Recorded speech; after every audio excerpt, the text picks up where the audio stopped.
এখন কি গাড়ী? এখন আপোনাৰ টাটা কাৰ্ভ ইভি যোনখন গ্ল'বেল এনকেবত 5 ষ্টাৰ ৰেটিং পাইছে ইণ্ডিয়াৰ ফাৰ্ষ্ট কুপে ডিজাইনত বনাইছে আহক কি কি ফিচাৰ আছে ইয়াত? এইটো টাচ ডোৰ হেণ্ডেল হয় যোনটো LED লাইটৰ সৈতে পাব এইটো কমপ্লিট এইবিলাক ইলেক্ট্ৰিক হয় উইথ ভেন্টিলেটেড চিট 10.25 আপোনাৰ ইঞ্চৰ টাচ স্ক্ৰীন হয় পেনোৰামিক সানৰুফ আচ্ছা ইয়াত কি কি চাব পাৰিব? ইয়াতে আপোনাৰ 360 ডিগ্ৰী কেমেৰা আছে 360 ডিগ্ৰী আপুনি 2D টো চাব পাৰে আচ্ছা 3D টো চাব পাৰে সব 3D ভিউটো চাব ষ্টিয়াৰিঙত কি আছে? ষ্টিয়াৰিঙত আপোনাৰ ক্ৰুজ কন্ট্ৰল আছে ব্লুটুথ আছে ভলিউম প্লাস মাইনাস আছে ভয়েস কমান্ড আছে ক্লোজ দা সানৰুফ Sure, closing. বন্ধ হৈ আছে যদি মই আকৌ কওঁ ওপেন দা সানৰুফ আকৌ খুলি যাব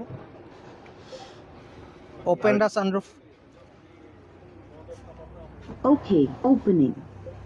খুলি আছে তো বঢ়িয়া আচ্ছা আৰু কি আছে ইয়াত এইখিনিত? ওয়্যাৰলেছ চাৰ্জাৰ আছে এইটো আমাৰ জেছাৰ কন্ট্ৰল আছে যোনটো আপোনাৰ অটোমেটিক খুলিব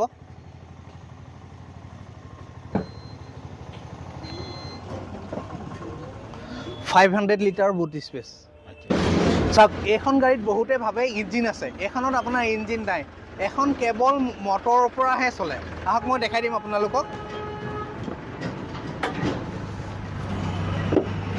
খালি ইয়াত এইটো আপোনাৰ ডিগিত যেনেকৈ বুট স্পেচ আছিলে ইয়াতো আপুনি বস্তু ৰাখিব পাৰিব প্লাছ এইটো আপোনাৰ কেৱল মটৰহে এই গাড়ীখন আপোনাৰ একবাৰ ফুল চাৰ্জ কৰিলে 585 কিলোমিটাৰ চলে বেটাৰী ৱাৰেণ্টি আছে আপোনাৰ 8 বছৰ বা 1,60,000 কিলোমিটাৰ গাড়ীখন ষ্টাৰ্টিং প্ৰাইচ হৈছে 70,49,900 যদি কোনোবাই ল'ব বিচাৰে আমাক কণ্টেক্ট কৰিব পাৰে আমাৰ শ্ব'ৰুম আপোনাৰ হুজাই হামুচ হস্পিটেলৰ ফ্ৰণ্টত আমাৰ নগাঁও মেইন ডিলাৰশ্বিপ হৈ গ'ল নগাঁও আশুতোষ মটৰ্ছ নিয়েৰ আপোনাৰ NHPC গুদাম তাতো যাব পাৰে মোৰ ফোন নাম্বাৰ হৈছে আপোনাৰ 7002976530 মোৰ নাম জিয়াউৰ ৰহমান আপুনি মোক কণ্টেক্ট কৰিব পাৰে